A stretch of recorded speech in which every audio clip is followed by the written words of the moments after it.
Shot in 4K ultra high definition. Your #1 source for local news. WRAL News. Coverage you can count on.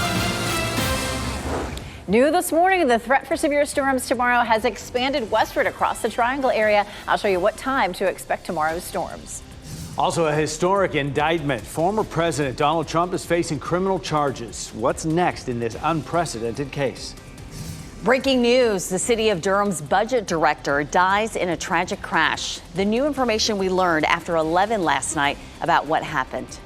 And what a huge weekend for events in the Triangle. The Dreamville Festival will bring tens of thousands of people to Dix Park, and the Durham Bulls season opening homestand starts tonight at the DBAB. Lots going on here as we get our Friday started together. Looks like awesome time. I'm Jeff Hogan, glad you're with us. And I'm Renee Chu. Happy Friday to you. Yes, today's weather will be great for the Durham Bulls, but we are looking ahead to tomorrow where that severe weather risk has now expanded into the Triangle, Elizabeth. Yeah, this is brand new this morning with the most recent update from the Storm Prediction Center. So this encompasses almost all of our viewing area at this point. We had already named tomorrow a WRAL weather alert day, so you can be prepared. Looking at the potential for damaging winds and some rain, of course, with this.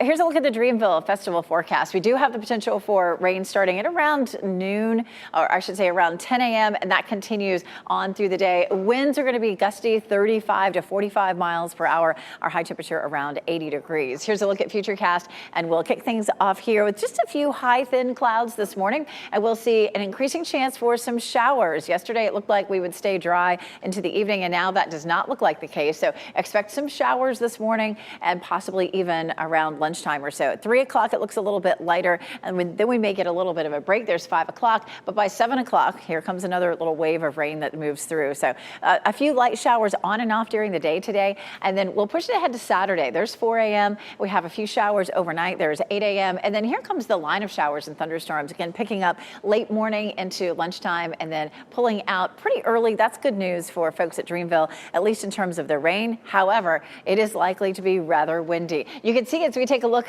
through Dix Park, you can see all the lights there. And it looks like the setup for Dreamville are working on getting everything ready. 51 is our temperature. Our wind is now coming out of the south, so it's much warmer this morning than it was yesterday. Looking at 40s in Roxborough, South Hill, and Rocky Mount, looking at low 50s right now in the Triangle area. So hour by hour, we'll be in the upper 40s this morning, but we climb into the mid 70s this afternoon. We'll have the chance of an isolated shower on and off today, so you want to know where your umbrella is. I'm Michael Grace in the WRAL Breaking News Tracker in Zebulon, where police have cleared the scene of a shooting that happened on the 100 block of West Barbie Street. Now, this happened at around 8:30 last night. Neighbors in the area told WRAL they heard 6 to 7 gunshots and saw a group of people get into a car and flee the scene. Police say one person was injured and taken to the hospital. Wendell police also assisting in this investigation and say a car crashed into one of their patrol cars that was on scene. Luckily, no one inside at the time. Right now, I'm still working to learn more from police about who the shooter is. In Zebulon, Michael Grace, WRAL News. We're tracking the next steps this morning for Donald Trump as he becomes the first former president to ever face criminal charges. The indictment against him won't be unsealed until next week, but sources tell CNN he faces more than 30 counts, some of them felonies related to business fraud. This is linked to his alleged role in paying hush money to adult film actress Stormy Daniels to cover up an affair. Here's what happens now. Trump will be arraigned in a New York courtroom Tuesday. Normal protocol calls for him to be fingerprinted, photographed, even handcuffed. Trump will likely be released after that until his next court date. The indictment prompted a strong response from Republicans who call the charges politically motivated. Protesters gathered in support of Trump outside his Florida estate overnight. Trump's former Vice President Mike Pence had this to say about the news. I think this is an outrage, but I also think at a time when the American people are struggling so much that this will only further serve to divide our country. Now, Trump posted to social media last night calling the charges evidence of corruption. He says he still plans to run for president in 2024. And we have a lot more coverage in this huge case against former President Trump. In the next 10 minutes, we'll have reaction from a UNC constitutional law professor who spoke at the impeachment trials for Trump and former President Bill Clinton. Breaking news, we learned just before midnight that the city of Durham's budget director, John Allure, has died. A city councilman shared the news on social media. WRAL's Naya Hardin is live in Durham this morning. And Naya, this is just sad news for the city.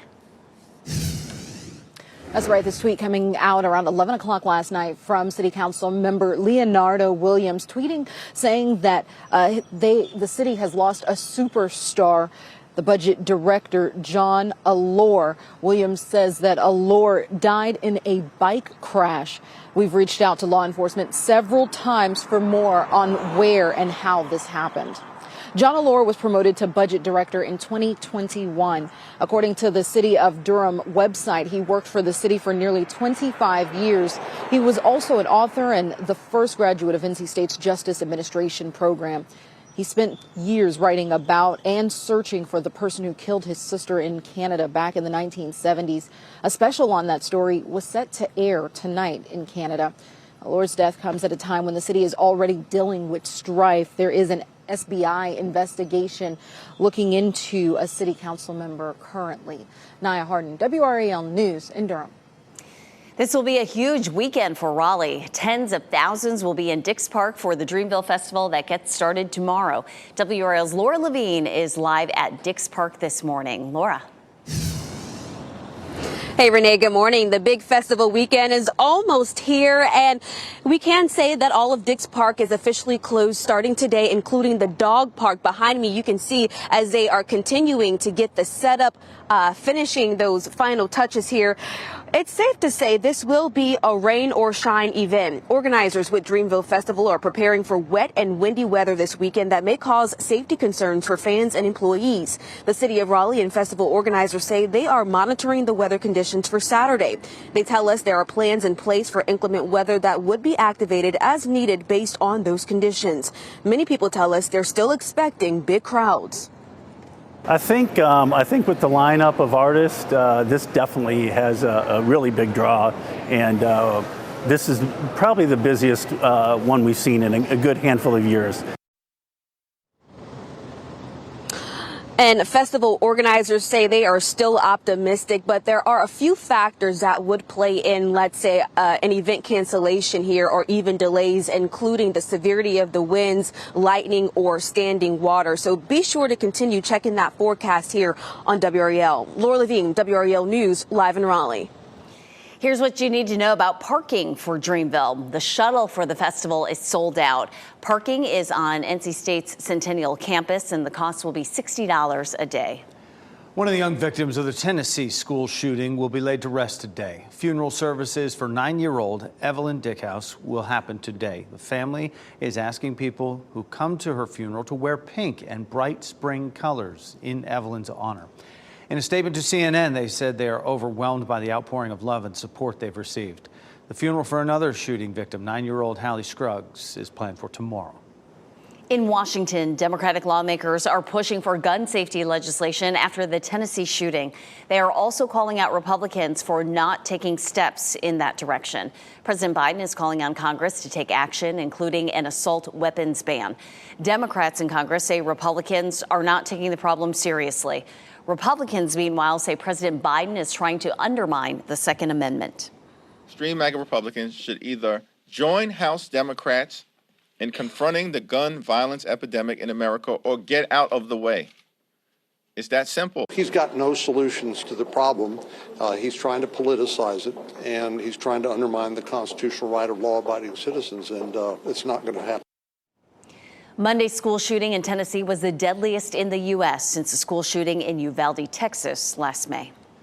Oh, there'll be crowds filling up the ballpark tonight at the DBAP, where you're looking live right now. Looks beautiful, doesn't it? Defending AAA national champs Durham Bulls have their season opener tonight, matchup against the Norfolk Tides. We checked this morning. There are just a few tickets left. If you want to go with your family, get ready for $60 ticket prices. You'll also have more food options at the DBAP this year. There will be 100% all beef hot dogs, Bavarian pretzels, bone-in wings. There's also a Twister Fry of the Month you're going to want to try out. It has chorizo in it. We have full coverage starting tonight at 5 here on WRAL, and our own Pat Welter will be there at the game.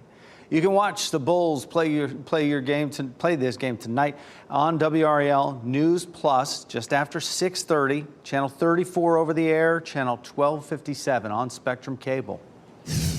Tense developments in Russia, where a Wall Street Journal journalist is in jail. How the White House is reacting to the arrest on espionage charges. Plus, that's important to all of us, not just because we're Democrats or Republicans, but because we're Americans and we take the law seriously. More on the historic indictment of former President Donald Trump, how legal analysts say this case will proceed, whether there are protests or not. And meteorologist Elizabeth Gardner will join us after the break with the severe weather threat we are facing tomorrow.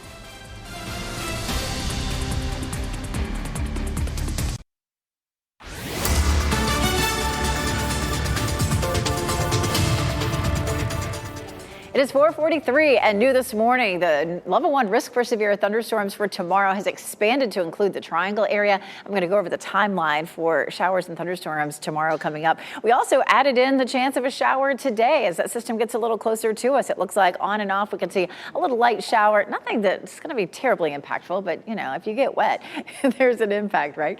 Here's a look at Chapel Hill, and you can see everything is quiet right now. Our temperatures are warmer than yesterday, but mainly in the 40s. 43 in Lewisburg, 41 Tarboro, 45 in Irwin, 44 in Goldsboro. Yesterday we were flirting with freezing, and we're not seeing temperatures that cold, but definitely feels like, you know, jacket weather for the kids at school as they're busting out. Temperatures will be in the mid 70s. Back to our coverage of the indictment of former President Trump. We spoke with a constitutional law professor at Chapel Hill, Michael Gerhardt. He testified for Trump's impeachment trial, as well as former President Bill Clinton's. Gerhardt says the pressure is on for the Manhattan DA's office, as the case will likely head to trial. WRAL's Lena Tillett asked him what he'll be watching for moving forward. I'll be watching how the case may proceed in spite of the protests that happen. Can we hold a former president of the United States accountable under the rule of law? That's important to all of us, not just because we're Democrats or Republicans, but because we're Americans and we take the law seriously. Professor Gerhardt says prosecutors likely have a strong case. This morning on Today, a live interview with one of former President Trump's attorneys, Joseph Tacopina. He says his team will fight the grand jury's indictment. Today airs at 7 on WRAL. Raleigh police are working to make an arrest after a downtown bank robbery. Police say a man robbed the Mechanics and Farmers Bank on East Hargett Street just after 3 yesterday afternoon. Investigators tell us the man passed a note to the teller demanding money and then ran. Police say the robber didn't use a weapon and no one was hurt. The man charged in the Raleigh Christmas parade crash that killed 11-year-old Haley Brooks is out of jail. Paperwork shows 20-year-old Landon Glass left the jail just after noon yesterday. His family posted the $250,000 bond Monday evening. The magistrate tells WRAL Glass could not leave immediately, though, because of an issue with the electronic monitoring system he's required to have by a judge. He will now be on house arrest. He's also not allowed to drive a vehicle unless it's properly inspected. Tensions between the U.S. and Russia are heightened further today after the arrest of Wall Street Journal reporter on espionage charges. Now, Russian officials say he won't be given another court hearing until the end of May. Evan Gershkovich pleaded not guilty to these charges. Russia is accusing him of stealing state secrets. The White House is condemning his arrest. These espionage charges are ridiculous. The targeting of American citizens by Russian government is unacceptable. We condemn the detention of Mr. Gershkovich in the strongest terms. Wall Street Journal says it vehemently denies the allegations against Gershkovich. He is the first journalist accused of espionage by Russia since the Cold War. A bill that would make more nurses eligible to work in public schools is now heading to the state Senate. The state House passed a bill that would remove a requirement that nurses need national certification. With nearly 3,000 public schools, North Carolina needs to double the number of nurses to meet its goal of one nurse in every school. The Midwest and South are bracing for the possibility of severe weather today, just a week after a major tornado outbreak killed 26 people. Today, President Biden and the First Lady will visit the community of Rolling Fork, Mississippi, where 16 people died. A powerful tornado leveled homes a week ago tonight. President Biden is expected to meet with first responders and local officials there today as well. 4:48 we're coming up on right now, so we're talking about that severe weather risk moving into our area, and it has expanded in the overnight hours, Elizabeth. And this is brand new this morning. The Storm Prediction Center expanded it from just a few of our southeastern counties to include most of the viewing area. There are a few counties just to the north, bordering Virginia, that are not included, but almost everybody under this level 2 risk for severe storms. So that puts us under a WRAL weather alert day for Saturday. Damaging winds is going to be our biggest threat, and this is likely to be more of a midday type event. It looks like it's going to move through fairly quickly. So let's take a look at where it is right now. You can see this cold front. You can see some rain here across parts of the Midwest, and the Midwest is going to be the area that gets hit hardest by this, as they have level 3 and level 4 risk for severe storms today. For us, we're starting quiet this morning. We kick off Futurecast here at 4:45 and move it on out through the morning. Once we get closer to lunchtime, our skies will cloud up and there are going to be a few light showers. So this is an update from yesterday where we've had to add in just an isolated shower or two. We see a little bit of that around lunchtime and then again potentially right around dinner time. But the exact timing of those showers can be a little bit tricky, so just plan on there being an isolated shower here or there through the day today.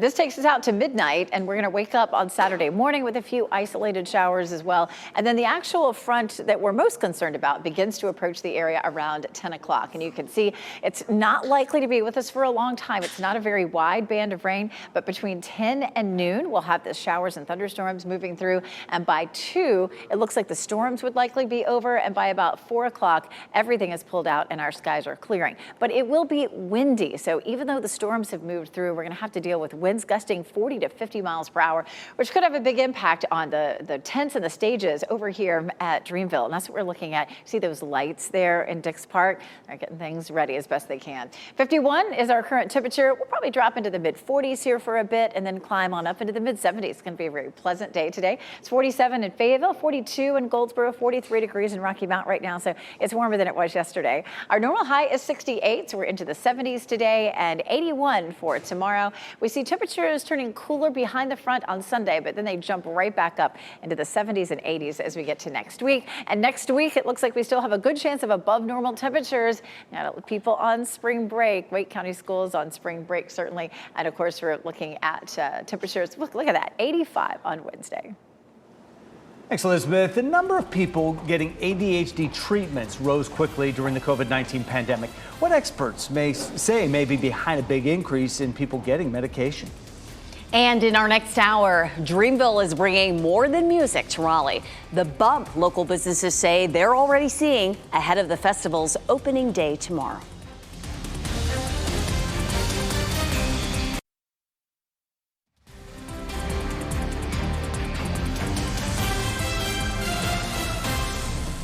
.54 right now on your Friday morning. This is a live look at Carolina Beach from our WRAL live cam network right there. It seems like it's festival weekend just about everywhere. That'll be a great shot once the sun comes up in a couple hours. More than 24 sharks are swimming up and down our North Carolina coast as we speak, and 6 of them are great whites. One shark in particular is very large. He was named by the nonprofit group OSearch while tracking these animals. And you can also be a shark tracker with the app. Scientists with OSearch say their mission is to keep you and the sharks safe. The crew on this OSearch mission represents a nonprofit organization focused on returning our world's oceans to abundance. And we're doing that by focusing on studying sharks, and particularly the white shark. Sharks are incredibly important balancers of the ecosystem. Dr. Harley Newton says OSearch monitors shark activity around the world. They use the coast of the Carolinas all the way around Florida and into the Gulf of Mexico, essentially from December until about mid-May. Then they head north. From your smartphone or computer, not only can you locate a shark in real time, but also learn its name and weight. Meet Brayton, a 19-foot-long great white weighing nearly 1,500 pounds. It can be a good reference point just to know what animals are around. The crew catches, tags, and gathers sharks' blood samples. They check their health, diet, and hormone levels to learn if they are reproductively active. Newton says the data and public awareness are vital. And we really hope that people are able to use the OSearch tracker so that they can learn more about how these animals move and really appreciate how important they are to everything that we do when we're in the ocean. Gerald Owens with that information. So cool. The number of people getting prescriptions for ADHD rose sharply during the pandemic. A new study from the CDC found more prescriptions went up more than 10% across all age groups in 2021. Some experts think the greater use of telehealth could be a factor in the increase. They say it could lower barriers to treatment, but it could also lead to inappropriate prescribing. The study comes as the nation faces a shortage of Adderall. Bed Bath & Beyond is taking steps to try to avoid filing for bankruptcy. It's planning to raise money by selling up to $300 million worth of stock. The company previously announced it will close more than half of its stores, including the one on Strickland Road in Raleigh. Bed Bath & Beyond says sales dropped by nearly 50% in the fourth quarter of 2022 from where they were the year before. Some tennis legends are trading in their rackets for pickleball paddles. John McEnroe, Andre Agassi, Andy Roddick, and Michael Chang will play in a tournament Sunday in Florida. They'll be competing to split $1 million prize. Promoters say the goal is to get big names from one racket sport to help promote the growth of another. A longtime Durham employee has died. Coming up, we'll tell you what we know about his death.